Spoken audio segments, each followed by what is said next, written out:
Hello, and thank you for joining me today for this presentation, Supporting Student Wellness, Guidance for Faculty and Staff Members. My name is Adrienne, and I'm the Graduate Professional Student, Staff, and Faculty Wellness Coordinator here at the Student Wellness Center. And it is my hope that by the end of today's presentation, you will have gained an increased awareness of the importance of well-being on students' academic performance and overall being in terms of their experience as students here at The Ohio State University. That you will be able to recognize signs of distress among students, whether you're a faculty member noticing this amongst your students, or if you supervise student employees. Hope that you will be able to recognize some of the telltale signs that students are facing distress. Also, I hope that you will be able to identify some strategies that you can use to help support student well-being, and if anything, gain a greater familiarity with the variety of campus health and wellness resources that we have available here on campus. So with that, I'd like for us to go ahead and jump into understanding some of the important key take-home points and messaging around holistic well-being and understanding why that's important to you in your role, especially when it comes in the context of guiding students to wellness. So here at the Student Wellness Center, we define wellness as an active and ongoing process that allows individuals as well as the broader community to reach their full potential. Now, at an individual level, we might consider whether one has a sense of happiness or feels satisfied with their life, and also whether or not their basic needs are being met. Now, on a community level, we might consider the ways that the social, cultural, economic, environmental, and even political features of that community help them to thrive and meet their full potential. Now, when it comes to wellness, we at the Student Wellness Center conceptualize it from a multidimensional perspective. We believe that each of the 10 dimensions of wellness, here listed on the left-hand side, including career, creative, digital, emotional, environmental, financial, intellectual, physical, social, and spiritual, that all of these are interconnected and they contribute to one's experience of holistic well-being. So when you attend to any one of these 10 dimensions, it has a beneficial impact on all the others. Likewise, when we neglect any one of these wellness dimensions, it can take away from the full benefit that the others can confer. Now, when it comes to student well-being, we know that when compared to students with lower levels of well-being, those students who report higher levels of wellness and well-being typically experience higher academic achievement. They often perform better in school. They have higher retention rates, and they even have better coping and stress management capabilities. Research has also shown that students experience more satisfying relationships, both in school as well as in their personal lives. And these students also have greater sense of self-control and ability to self-regulate. Students with higher levels of well-being are also more pro-social and have higher experiences of overall physical health. Again, compared to students who also report that they have lower levels of well-being, right?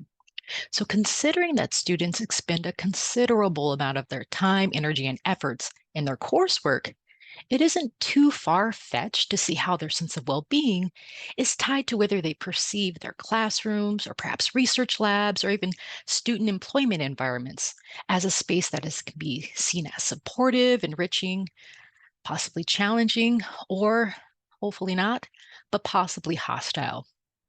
As such, you as a faculty or staff member play an integral role in shaping our students' experiences with respect to the types of environments that you are helping to foster. I also want to highlight a few findings that came from a recent higher ed and college pulse survey. And in this survey, students from 52 2- and 4-year universities found or actually reported that students actually want a significant level of involvement from faculty members when it comes to addressing stress and mental health issues, and even promoting their physical health. Students also reported that they want advisors to help them reduce stress as well. So, in saying all this, I really want to just drive home the message that you, as a faculty and staff member, are seen as a source that students are actually relying upon or looking to help guide them in their wellness journeys. All right. So, again, in your role as either a faculty or staff member, you may be looked at as a source where students can go to for someone they can confide in during challenging times and when they might need some additional support. Now, your willingness to listen and provide assistance, whether in the form of maybe granting an extension on a paper or initiating a warm handoff to another campus resource, can make a huge difference to a student in need. Now, being able to recognize signs of distress in students is an important step in helping to support their wellness. Now, students can exhibit a variety of telltale signs that they are under distress.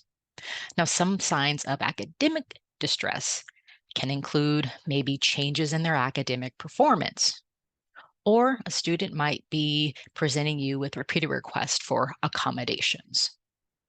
You might see students who have exhibited maybe some unusual or changes in their interaction patterns, either with yourself and or with the students in their class or in their work environments.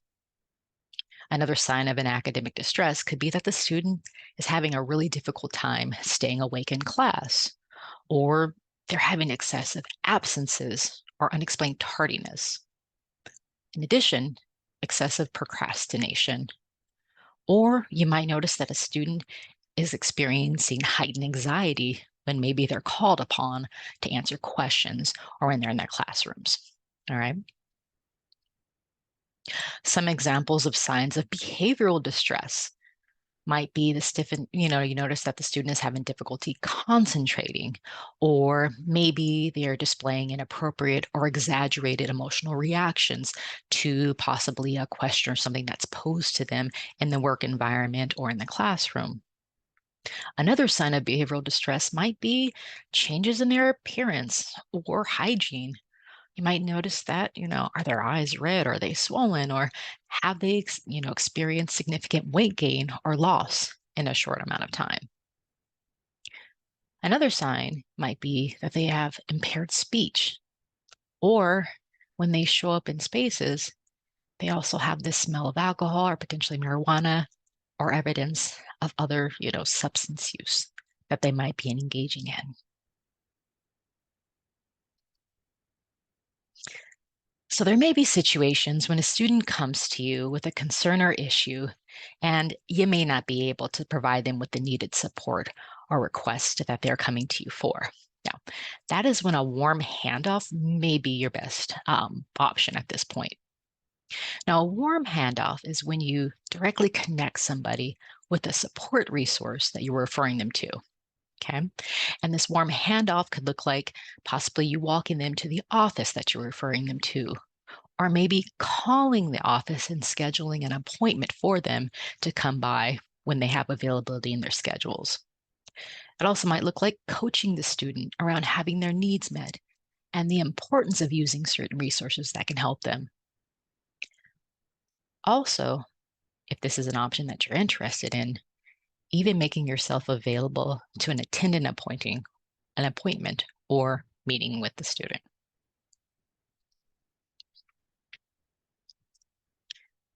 And so when it comes to finding ways to triage and to support students, one thing we'd like you to consider is the student presenting more of a mild concern, moderate, or severe? Now, what I mean by this, when the student may be exhibiting mild symptoms of an issue or concern, it might be issues related to like academic stresses and issues with their social life or adjustments to new routines. And then these things might be happening and you want to offer support. It might be a good idea to connect them possibly to one-on-one coaching or consulting. Now, we at the Student Wellness Center do a lot of this work and possibly, maybe referring students or walking them over to the Student Wellness Center. Additionally, maybe referring to students to a variety of digital resources that they can look at on their free time, or referring to workshops and academic support, which can be happening at the Dentist Learning Center and other spaces on campus. So again, if you're noticing more mild concerns with the Student Wellness Center, Youngkin's Success Center, even the Dentist Learning Center could be really great places to help direct your students. Now, in the event that you're noticing that the student might be exhibiting more moderate symptoms or issues, and some of these might look like, ongoing issues with their sleep or anxiety or changes in mood, or possibly if you're aware that there's, use of substances or other interruptions or issues around interpersonal problems, it might be helpful to refer them possibly to our counseling and consultation service here on campus, where students are able to get individual counseling. In addition, they can also get group counseling or even sign up to have couples counseling. It also might be helpful to refer them to the Wills Student Health Center, where they might be able to, make an appointment with a healthcare provider to help address or support their issue. All right. In addition to this, we have the disability accommodations that actually might be a great fit to help students. If you've noticed that there are certain issues that are coming up and presenting themselves in the classroom or with work, the disability accommodations actually might be a really great fit to help support these students. In the event that students might be displaying behaviors or changes in other areas that are more severe, and when I say severe, it's anything that might be dangerous or threatening to themselves or to others, or more of an emergency situation, it might be the best choice to actually connect them with emergency department services or directing them to call 988, which is going to help students who might be dealing with suicide ideation. All right. There's the Ohio State University Police Department that might be the next best source to connect students with, or other urgent care support options that are either related to campus or on campus as well. So again, if you'd like to learn more, please check out some of the resources that we have if you go to go.osu.edu/my mental health. So now I'd like to transition over to discussing some ways that we can support our students more tangibly in their well-being. So as a university, we are fortunate to have several health and wellness resources on our campus. Our counseling and consultation service provides students with confidential counseling services, as I had mentioned earlier, either on a one-on-one basis, group basis, or even couples counseling by certified mental health practitioners. We also have the Will Student Health Center, which is our on-campus outpatient health facility where students can access a variety of primary care health services, which you can see here listed on the slide.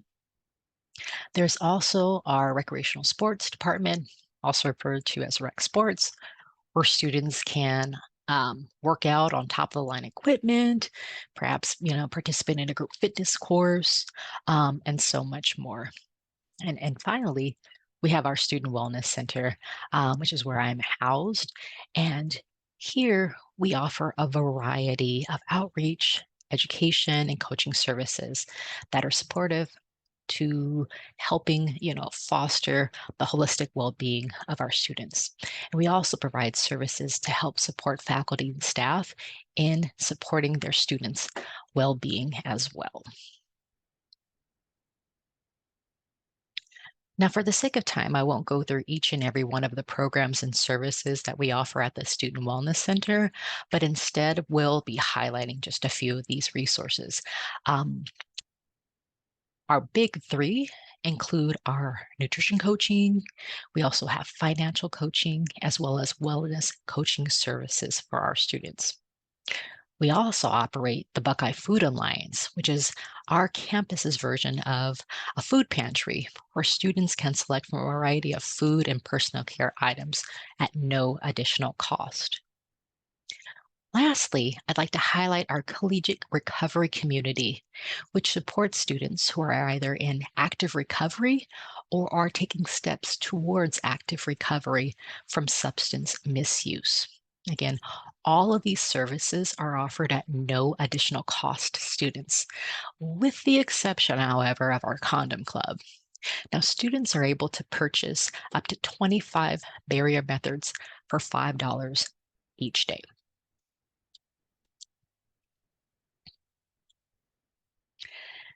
Now, whether you're working with students in the classroom or in a student employee experience lab, or even with a student organization, there are many ways we can support students on their well-being journeys. The first is to evaluate the spaces that we are interacting with our students and even asking ourselves questions such as, how is this space conducive to supporting their wellness goals and needs? Now, if your faculty member is teaching courses, have you perhaps considered including a wellness statement on your syllabus? And are you explicitly reviewing this statement with students at the beginning of the semester? Our homework assignments or exams due at midnight or or at reasonable hours, perhaps maybe 6 or 7 p.m., to really help support healthy sleeping habits among our students? Are we building in breaks during longer lectures or work shifts?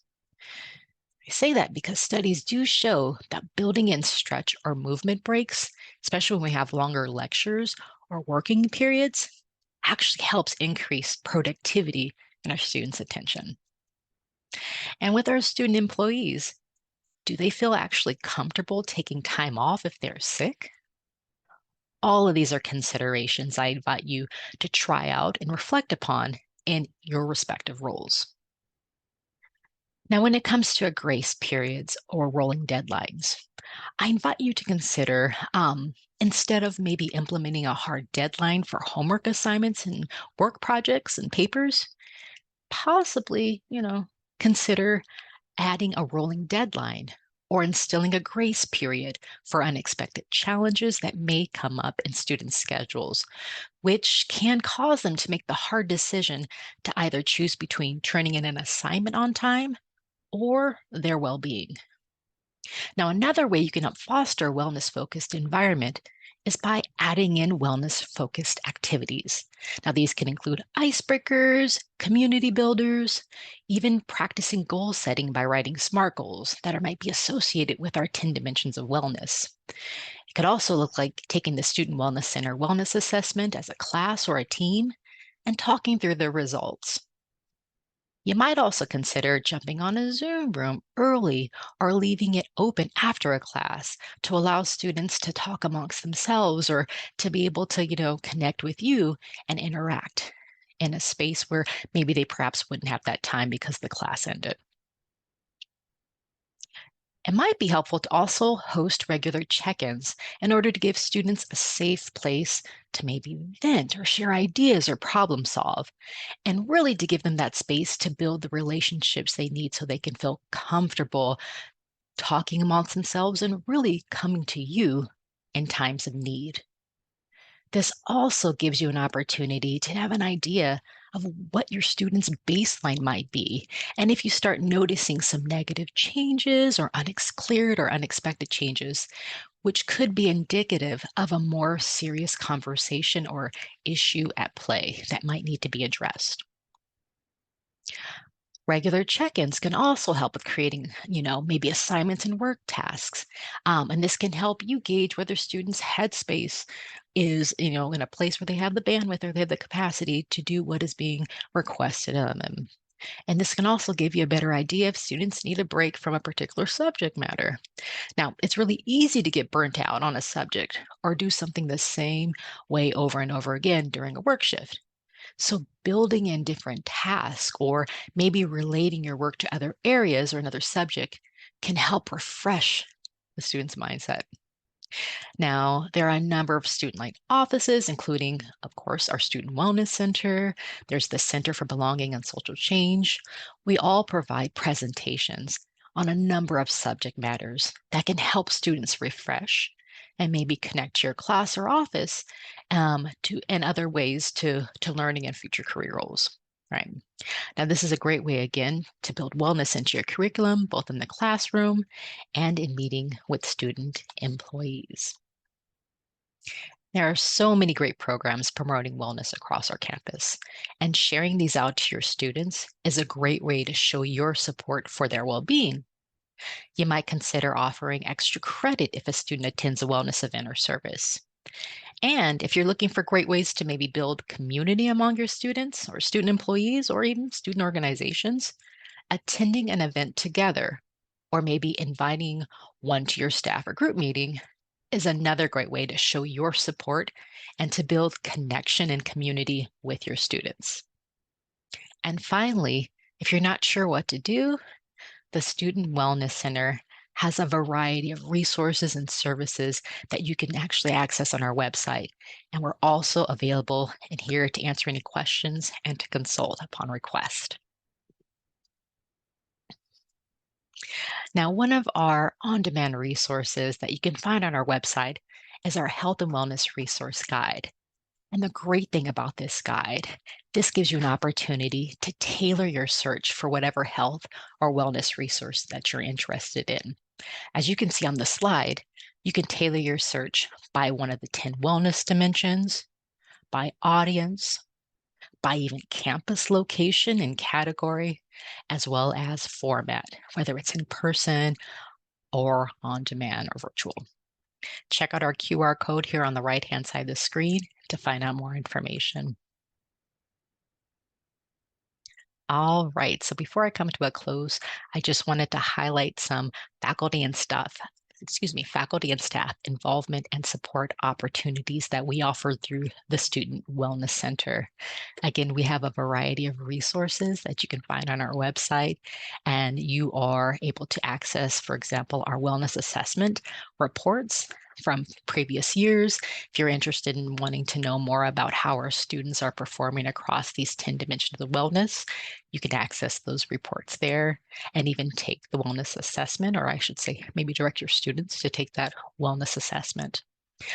We also hold a variety of workshops throughout the year, including our Recovery Ally training, which will be coming up in April, specifically on April 4th. It'll be a virtual offering that you can register at this time. We are working on updating our Guiding Students to Wellness offerings, which will be announced soon. So do keep an eye out for that. And all year long, we are able to host meetings either at the Student Wellness Center or go to your classroom or to your group and provide a Student Wellness Center overview presentation. And again, I have it here as the Conversations with the Student Wellness Center.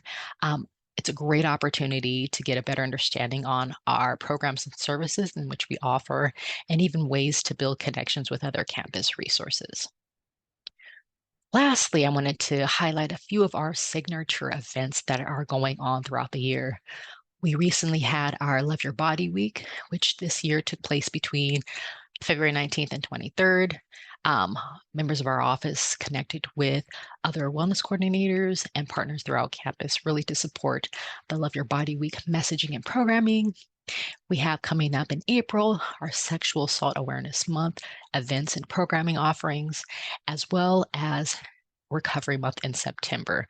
So, again, we have a number of signature events, workshops, and resources that I would love to direct you to. And you can go to go.osu.edu/SWC events.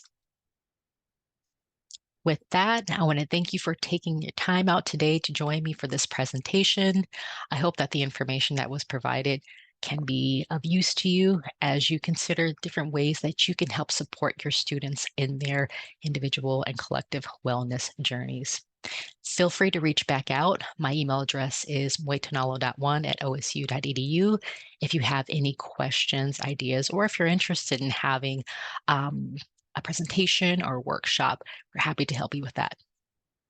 Thank you.